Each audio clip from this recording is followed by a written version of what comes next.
promoting intra-trade investment in ASEAN. And in our crosstalk, applying information technology to effectively enhance Vietnam agricultural value chain. Hello there and welcome to our edition of BizLine on VTV International. I'm Hoàng Hằng, and as usual, we will begin with some economic highlights over the past week.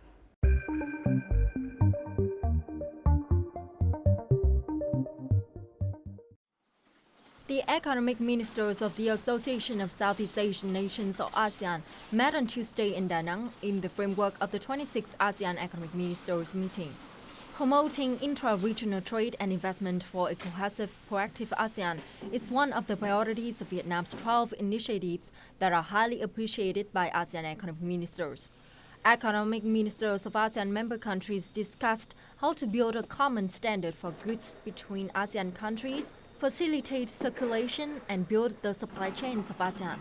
Vietnam proposed ASEAN to issue a joint statement on how to maintain the supply chain and the supply of raw materials for businesses within ASEAN. In order to solve difficulties for taxpayers affected by COVID-19, the General Department of Taxation issued a document to extend the tax payment time limit for enterprises and people suffering from great losses caused by the pandemic to be granted tax exemption and payment time extensions. Taxpayers must have documents to prove their losses are caused by pandemic-related reasons. The General Department of Taxation requests local tax departments to support and guide taxpayers to prepare dossiers and procedures before March 21st for tax finalization. The banking sector is building a credit support program with a value of over $12.2 billion for firms hit by the COVID-19 epidemic, according to the State Bank of Vietnam. The interest rates will depend on the situation of customers, 0.5 to 1% lower than those on the market. The capital for the program comes totally from the banks, not the state budget. Earlier in the initial stage of the support program, credit organizations have supported over 44,000 customers, with loans totaling over $9.5 billion through various measures, like restructuring their payment dates, reducing interest on their current or new loans, and fee exemptions. According to the Ministry of Industry and Trade, as of Monday, imports and exports of goods at the Vietnam-China border gates had been busier. In total, nearly 860 cars carrying goods were exported and 781 were imported. There are still over 1,100 vehicles and freight cars waiting for customs clearance. According to statistics, the road border gate has had a total trade turnover value of $1.3 million, while the railway border gate reached $100,000.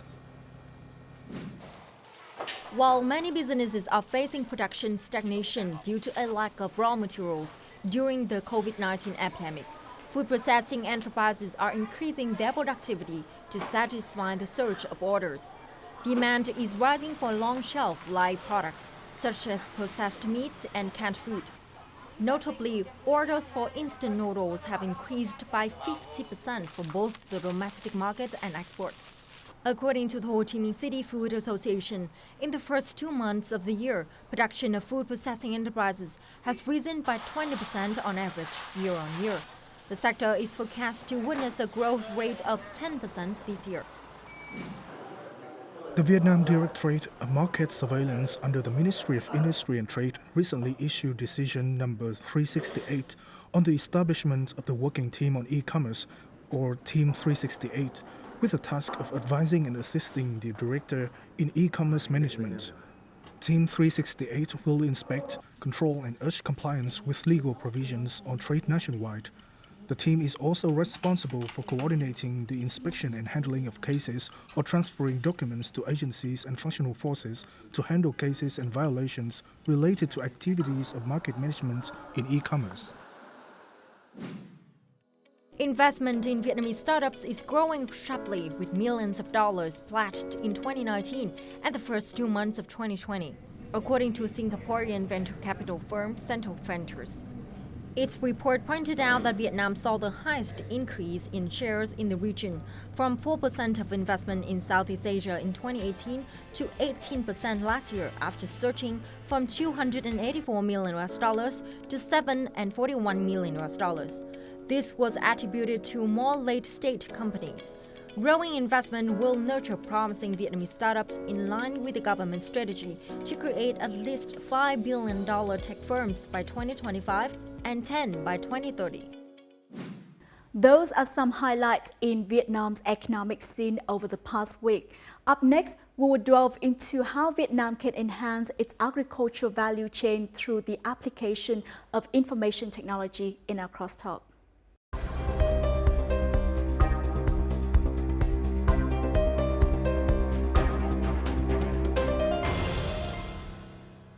Agricultural products are one of the important export industries of Vietnam, making a positive contribution to the overall export turnover of the country. And during the Industrial Revolution 4.0, many industries benefited from the development of science, technology, information technology and digital technology, and agriculture also. The application of science and technology to develop agricultural value chain is considered an effective development trend. In this week's Bizline, we will learn more about how to apply information technology effectively to enhance Vietnam's agricultural value chain. First, let's take a look back at the development of agricultural value chains over the past time. With over $430,000, Bùi Phận Sĩ, a farmer in Lâm Đồng province, has invested in greenhouses, advanced irrigation and fertilizing system from Japan and Israel with 4 hectares of land. This modern system helps Sĩ reduce the number of workers from 10 to only 1.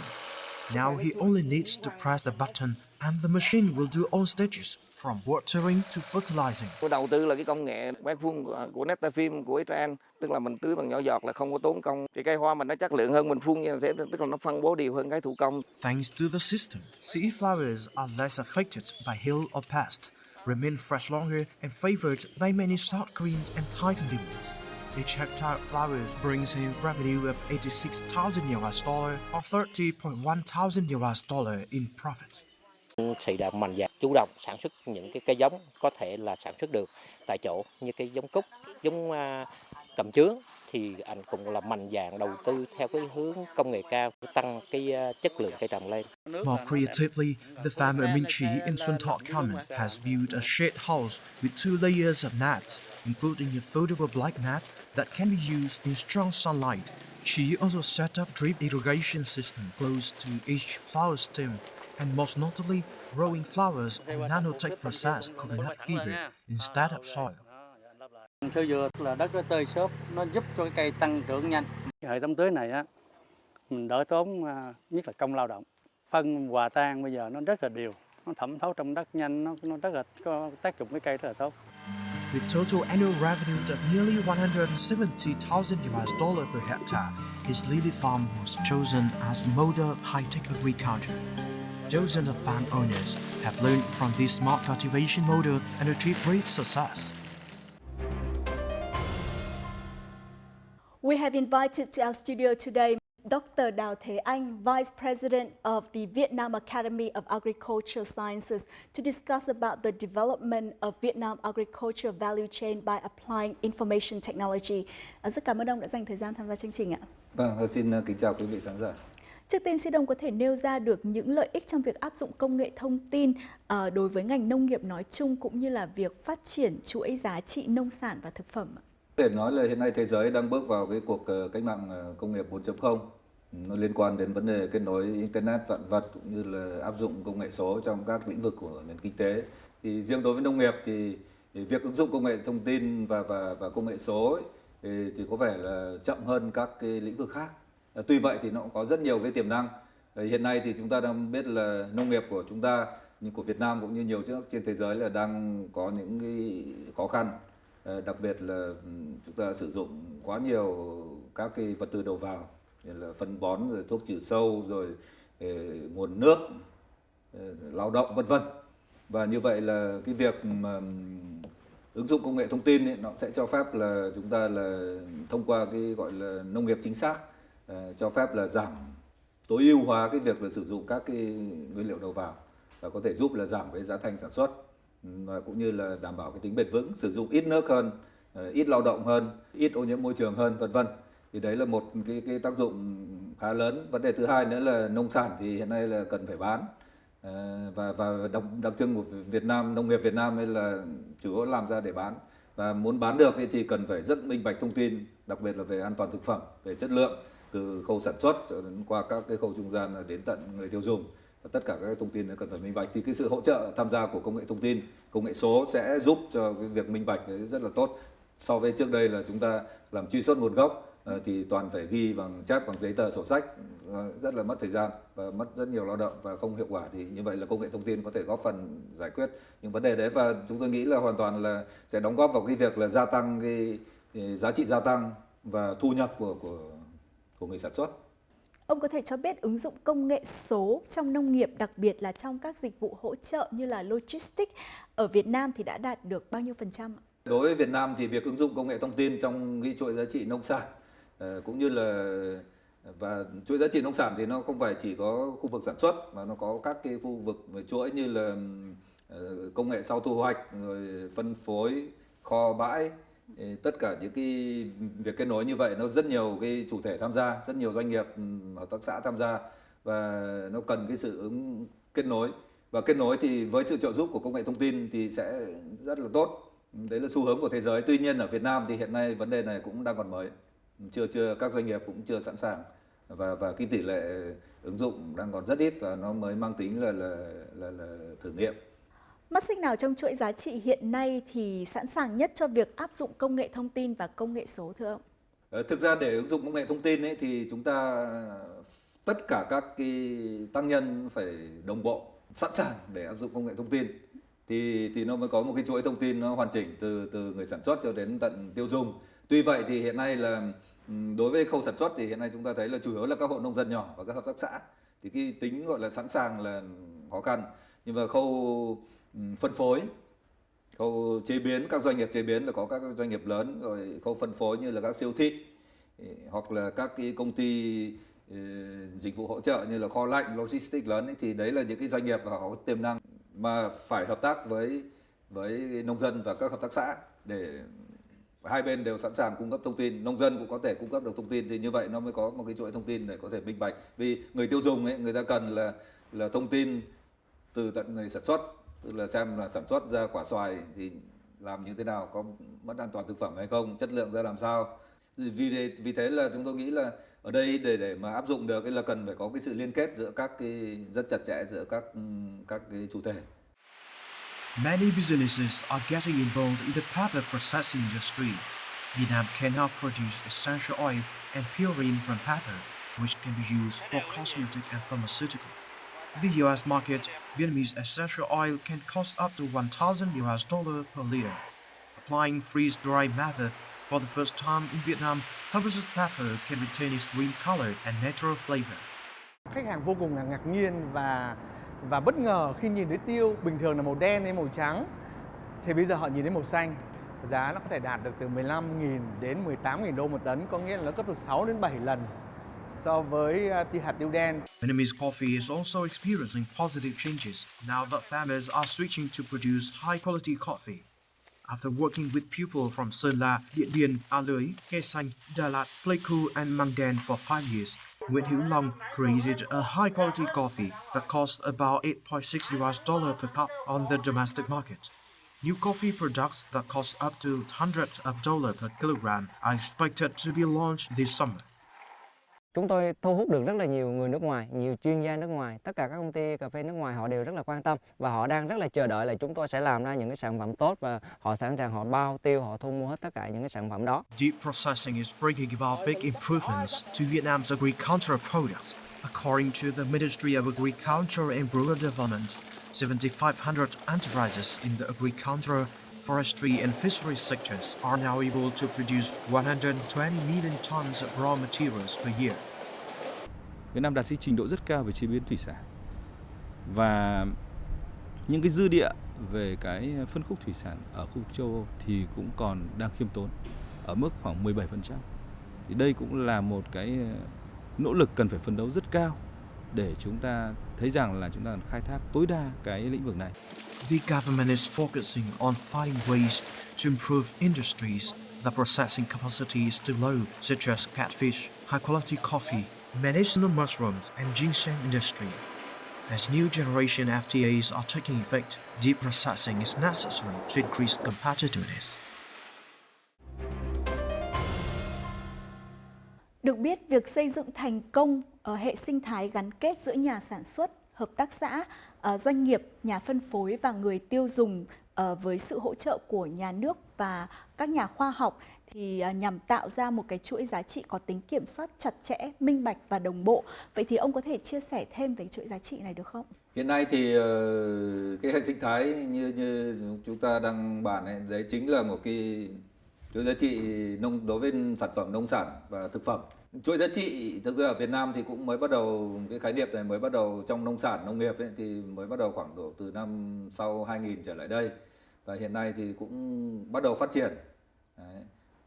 Tuy vậy thì nó cũng chưa phổ biến rộng khắp trên tất cả các vùng sản xuất. Chuỗi giá trị là có thể nói là một cái con đường để đưa sản phẩm nông sản đến tay người tiêu dùng.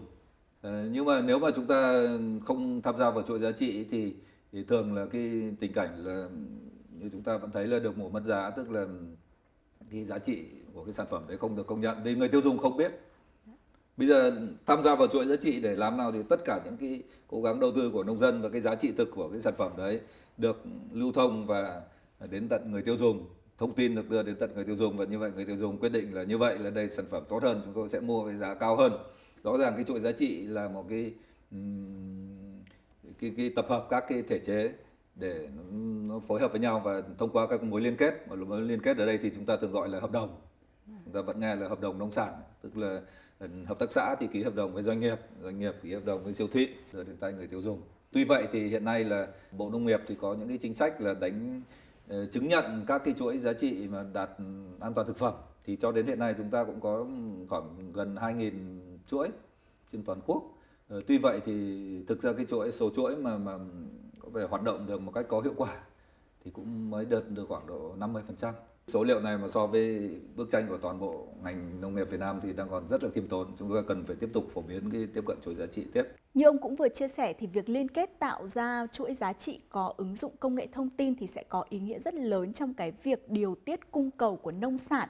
Một bài học mà chúng ta nhìn thấy trong thời gian vừa qua là tình trạng giải cứu nông sản, đặc biệt là với nhiều loại trái cây. Có thể nói là việc này xảy ra là do chưa có sự liên kết chặt chẽ giữa các mắt xích trong chuỗi cung ứng, khiến cho nông sản chưa có đầu ra tại thị trường trong nước. Vậy thì liệu công cụ khoa học công nghệ nói chung cũng như là công nghệ thông tin thì có thể giải quyết được vấn đề này như thế nào? Công nghệ thông tin sẽ là một cái công cụ rất là tốt, vì thực ra chúng ta đi sâu vào nguyên nhân là tại sao cái tình trạng mà được mùa mất giá nó vẫn cứ xảy ra, là bà con nông dân thứ nhất là không có tổ chức và không tham gia vào ký kết được các cái hợp đồng với các cái doanh nghiệp phân phối. Mình chỉ đợi thương lái đến để mua, đặc biệt là thương lái Trung Quốc đến họ mua, hoặc là thương lái Việt Nam để mang đi Trung Quốc. Và như vậy là rất là rủi ro, bởi vì là khi mà thị trường có vấn đề gì như là dịch bệnh hiện nay chẳng hạn, biên giới đóng cửa rồi hoặc là chính sách thay đổi vân vân, thì như vậy là tất cả những cái thiệt hại đấy là người nông dân sẽ phải chịu. Và khi mà để giải quyết vấn đề đấy thì tham gia vào chuỗi giá trị là một cái giải pháp. Tức là thứ nhất là nông dân phải biết được là trước khi sản xuất là mình sẽ bán cho ai, bán với tiêu chuẩn chất lượng như thế nào, chứ không nên là đầu tư sản xuất xong lúc đấy mới đi tìm thị trường thì nó đã quá muộn rồi, và như vậy không thể giải quyết được vấn đề. Thì cái chuỗi giá trị như vậy như tôi vừa nói thì nó rất là dài và nó có nhiều người tham gia, vì thế là với sự hỗ trợ của công nghệ thông tin thì sẽ rất là có hữu ích. Bởi vì sao? Bởi vì là công nghệ thông tin sẽ giúp là không cần gặp nhau mà vẫn có thể là trao đổi được thông tin. Vậy thì việc ứng dụng thành công công nghệ thông tin trong phát triển chuỗi giá trị nông sản thì có làm giảm những các cái rủi ro gây ra bởi yếu tố thời tiết hoặc là như là xâm nhập mặn và gây mất mùa hay không? Và nó sẽ làm giảm thiểu những cái rủi ro đấy như thế nào? Hiện nay thì có thể nói chuỗi giá trị là một cái chuỗi bao gồm nhiều khâu, trong đó có bắt đầu là từ khâu sản xuất hoặc là các cái khâu dịch vụ cho sản xuất, đầu vào như là dự tính, dự báo, rồi vật tư nông nghiệp vân vân. Sau thu hoạch và đến tận người tiêu dùng thì nó đều cần phải ứng dụng công nghệ, và chúng tôi nghĩ là vai trò của công nghệ thông tin cũng có tác dụng rất là lớn. Hiện nay thì trong điều kiện nông nghiệp của nước ta là Là chúng ta biết là cái rủi ro về biến đổi khí hậu ngày càng rõ ràng, nó thể hiện qua hạn mặn, và đặc biệt là năm nay là hạn mặn ở đồng bằng sông Cửu Long là rất là lớn, và nó có tính chất là chu kỳ cứ 3-4 năm nó lại quay lại một lần, rất là nghiêm trọng. Vậy thì làm thế nào để có thể công nghệ thông tin có hỗ trợ được như vậy không? Có thể nói là năm nay là đối với đồng bằng sông Cửu Long, Bộ Nông nghiệp đã có một cái điều chỉnh rất là khá quan trọng, tức là tư vấn cho bà con là đẩy sớm cái vụ đông xuân lên, và như vậy là trước 1 tháng, và như vậy là đã kịp thu hoạch lúa kết thúc khi mà nước mặn về, và giá gạo xuất khẩu năm nay rất là cao. Vậy thì cái giải pháp mà chuyển thời vụ sớm lên 1 tháng chẳng hạn, nó phải có cơ sở khoa học. Tất nhiên là hiện nay thì chúng ta vẫn chỉ đạo thông qua cái bộ máy ngành dọc của chúng ta, là từ Bộ Nông nghiệp xuống Sở Nông nghiệp, rồi xuống các huyện, các xã, và đến bà con nông dân. Đấy, tuy vậy thì một cái giải pháp là và bà con nông dân cũng cần phải nắm được cái thông tin này, là hiện nay là có những Bộ Nông nghiệp cũng đang sử dụng, là chúng tôi đang ứng dụng là cùng với Viện Lúa Quốc tế, được sự trợ giúp của họ, là xây dựng một cái bản đồ về mùa vụ, và trên cơ sở đấy để mô phỏng, để điều chỉnh, đẩy lên hoặc sớm lên hoặc là muộn đi, vân vân, điều chỉnh thời vụ trên cơ sở đấy để chỉ đạo sản xuất. Thì như vậy đấy là một cái công cụ để ứng dụng công nghệ thông tin rất là tốt đối với đồng bằng sông Cửu Long, là đã xây dựng được cái bản đồ về thời vụ gieo xạ lúa rồi. Thì hiện nay đang mở rộng ra các cái vùng khác, như là vùng duyên hải Nam Trung Bộ, hoặc là cũng là cái vùng ven biển, và cũng bị ảnh hưởng, nguy cơ bị ảnh hưởng về xâm nhập mặn rất là lớn. Công nghệ thông tin cũng có thể là cho phép là chúng ta thu thập được các cái thông tin về mức độ mặn ở trong đất và trong nước ở vùng ven biển thông qua các cái cảm biến, và thu thập số liệu một cách tự động. Và đã có công ty Rinan ở Trà Vinh là họ đã thử nghiệm cái vấn đề này, tức là thông qua đấy thì họ thu thập được cái độ mặn, nhiễm mặn ở các cửa sông, rồi trong nước, rồi trên các cái thửa ruộng, vân vân, và tập hợp thông tin về xử lý để có thể là dự báo được tình hình mặn, và như vậy để cho bà con là có thể giúp là tránh, điều chỉnh cái thời vụ của mình, là tránh được. Và như vậy những cái vai trò của công nghệ thông tin ở đây rất là lớn. Vietnam needs to promote the application of organic agriculture models, which limit the use of synthetic chemicals, and to apply more traceability methods. Only in this way can Vietnam enhance the value chain of its agro products. It is also a remark of Asian Productivity Organization, or APO, when asked about the agricultural products of Vietnam. That the production actually is somehow difficult to do in the higher level. Although the consumers are very much interested to get the organic products, but sometimes it's very difficult to get the good amount of organic products. 16 member countries of APO have brought to Vietnam the smart organic agricultural farm models. From Canada, the web-based traceability system developed by the USDA, EU, and India, and many other solutions to enhance Vietnamese agro-products value. Truy xuất nguồn gốc đây không chỉ hiểu chỉ một cái tem dán trên con dấu, mà cái tem này nó phải thể hiện được cái thông tin gì từ quá trình trồng trọt, chăn nuôi cho đến khi đến tận tay người tiêu dùng.